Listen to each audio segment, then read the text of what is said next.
Okay, we're gonna talk about it. You want to talk about it? Let's talk about it. Let's talk about Halloween Ends. Oh boy, I know a lot of people have had a lot to say about this film. Um, I don't know if I really want to go maybe the devil's advocate route or maybe just really stick with how I truly feel or simply just go the route of saying that, I guess it's kind of this what else did we expect sort of thing. However, I also want to take a moment to look at the franchise as a whole.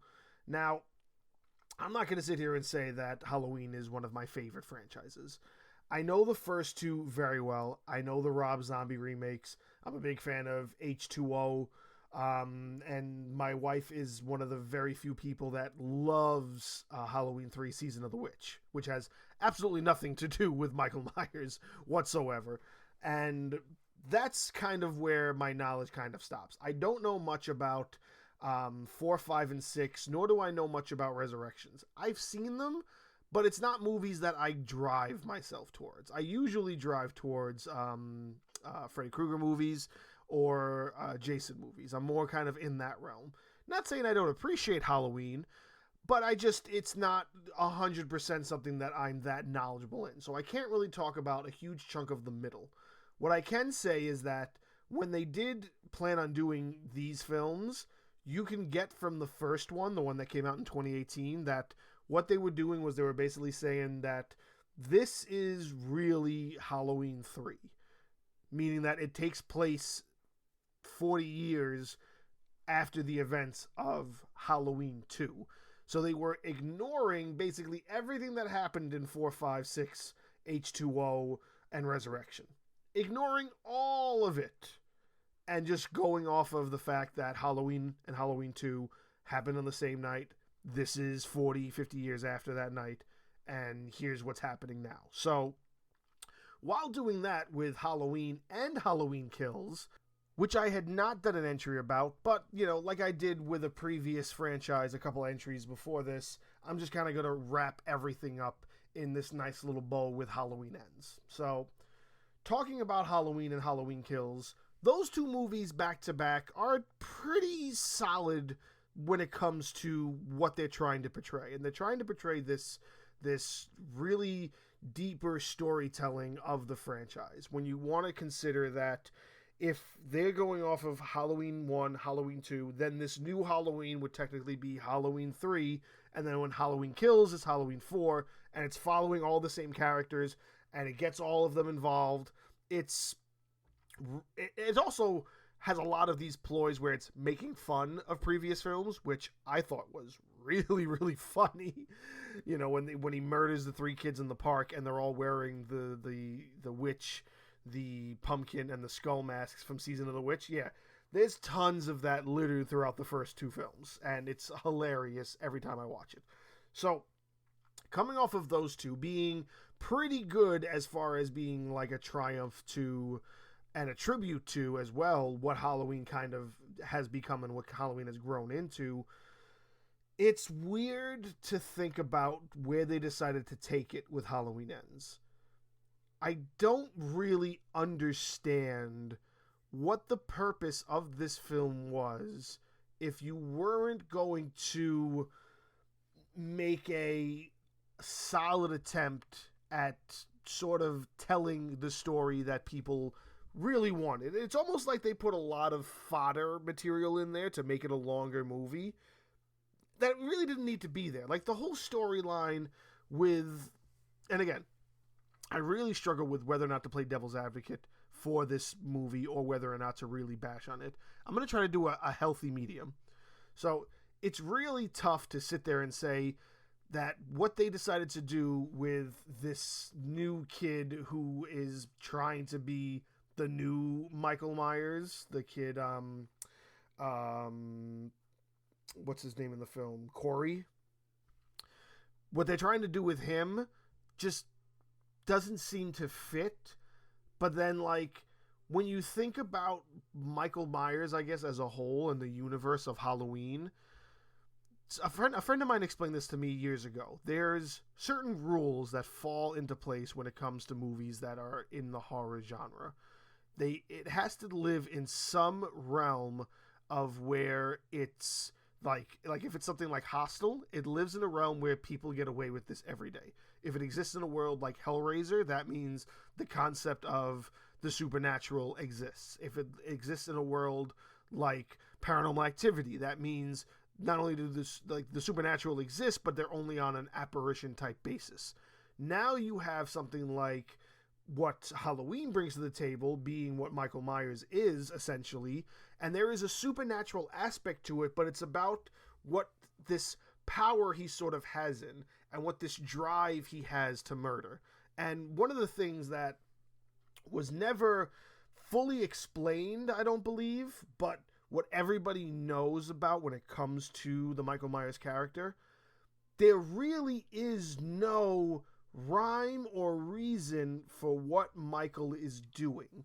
He's just murdering to murder. And as he's murdering to murder, that evil is kind of getting stronger within him. And they kind of go a little bit into that with Halloween Kills, where they talk about how each new kill gives him strength or whatever, which is kind of, I guess, what's meant to be true, but also kind of doesn't make a lot of sense either, because if he's murdering a bunch of people, why does he all of a sudden go into hiding at the end of Halloween Kills and he doesn't have any power in Halloween Ends? But like, just him existing in this world where there is that supernatural like power that's kind of there, this sort of existence where the evil that is Michael Myers exists. The idea behind what Corey is, being that he's somebody else who is close to giving into that power, they sort of acknowledge that within each other. And that's what there's a scene in Halloween Ends where that's what is kind of meant to be portrayed, is that Michael sees that quote-unquote demon or that evil in this character as well. He sees what this person is and what this person will soon become because he sees the same evil. He senses the same energy. It's like a lion running into another lion in the jungle. We know we're both lions. We know we're both after the same thing. However, then, when it comes to essentially the kill is when they start butting heads. But now we're talking about a movie about Michael Myers, and Michael Myers spends 15 minutes in the film at most, which, again, not as a huge Michael Myers fan, but as a person going into this expecting a lot of Michael Myers and getting none of it, it's a little disappointing.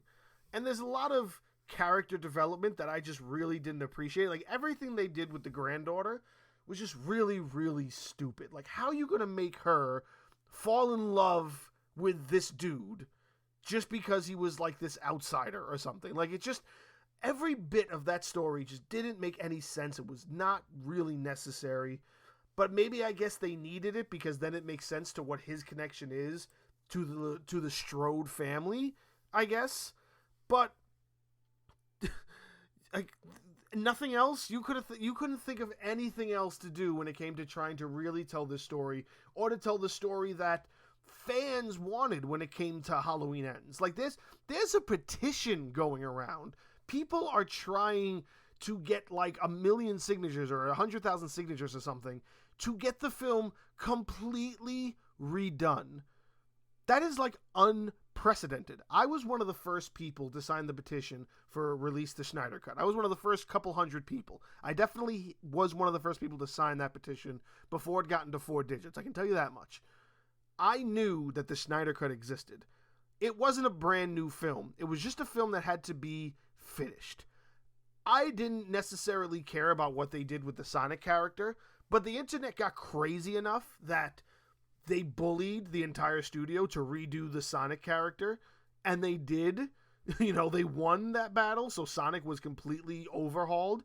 And you're talking, this is the same internet that is now trying to get the studio to redo this entire movie. That's how bad it was. We don't want a different ending. We don't want a director's cut. They want a completely different movie. They want it done from start to finish. They want a different writer. They want different people behind the scenes for this. Now, the other thing, all of the stuff they do with the Jamie Lee Curtis character, Laurie Strode, and how it did this whole big build-up over 2 movies to just make her do a pivot to this character that just becomes this stay-at-home grandma who bakes and doesn't bake well and then throws out a couple curses. Like, it just... Like, I understand what everybody's upset about. And again, I try to play devil's advocate. But I don't know much about this series to know whether or not people have a leg to stand on when it comes to it. I think essentially what this is this love letter to the fans to say, you know, this is what we were able to give you. Now, please go fuck yourselves. Like, that's all I can think of. Like, for the first time ever in a horror movie, I gotta praise it for this. For the first time ever in a horror movie, they decided to really kill the bad guy. Not just like, oh, like leave him dead from whatever the hell they did to him. And they do some crazy stuff. Like the final fight is actually really enjoyable to watch. So even after all that, there's this really corny moment, but I do appreciate corny sometimes, where they're like, he's dead. And I think it's the granddaughter who says it, and she's like, not dead enough. So they parade him down the line, straight onto the hood of a car, and they drive him to the fucking car depot where there's a crusher that crushes the metal in cars, and they throw his body into that thing. So they're basically saying, like, yeah, like, this is finally the end. So as far as, like, the Halloween sort of storyline is concerned, unless you get another Rob Zombie reboot of some kind, yeah, this is the end. There is no coming back for Michael Myers. There is no further Halloween movies, more than likely. This is legitimately Halloween ends. Now, granted, could they probably do another one? Maybe. They're not going to do it with Jamie Lee Curtis. That's why I say the best you're going to get is something from Halloween. You know what? It wouldn't be a bad idea? Maybe they rebooted Season of the Witch and just called it Season of the Witch, not even connected it to Halloween. Because that's not all that bad of a movie. It's just not good as far as the rest of the franchise is concerned. Because it all focuses on Michael except for that one film. And from what I know about it is that they were trying to do this kind of anthology series where each movie was supposed to tell a different story that was based around the Halloween time. But when you had Halloween and Halloween 2 both focused on Michael Myers, and this is like early 80s, and fans were really going deep on getting like hyped about slasher movies. You know, this is where Freddy Krueger became big, Jason Voorhees became big. Here's this company coming out with Season of the Witch, and they're like, fuck that, we want more Michael Myers. And that, hence Halloween 4, The Return of Michael Myers, and then it's Michael Myers all the way through, and definitely spread out a lot more than any of the other films, because it led clear into the 2000s, and then of course the reboots in 2007 and 2009, and we're talking, I think the only other ones, like they did the reboot to Nightmare on Elm Street, they did the reboot to Friday the 13th, but this is the only one that they got a sequel, because Rob Zombie did a pretty good job with that story, except what he did was he sort of made you feel bad for Michael, and he made you kind of take a different look at the idea. It was his concept of, you know, what makes him actually crazy. So not all the way that good, definitely diminishing a little bit of the character, but good for what the stories were. You know, I don't mind the Rob Zombie ones. Maybe it's because I'm a Rob Zombie fan, but I don't mind them all that much. I definitely think those did a little bit better than what Halloween End gave us, but maybe that's just me. I don't know, but I do know that this is definitely not what people wanted. I'm going to say that I'm going to live with it. I'm not a diehard fan. I'm not going to back people wanting to redo the whole fucking thing. But if you guys win and you get a brand new movie, kudos to you. But if you don't, just know that this is probably going to be the last one unless Rob Zombie wants to do another one. I mean, I don't know. Somebody might want to do another one.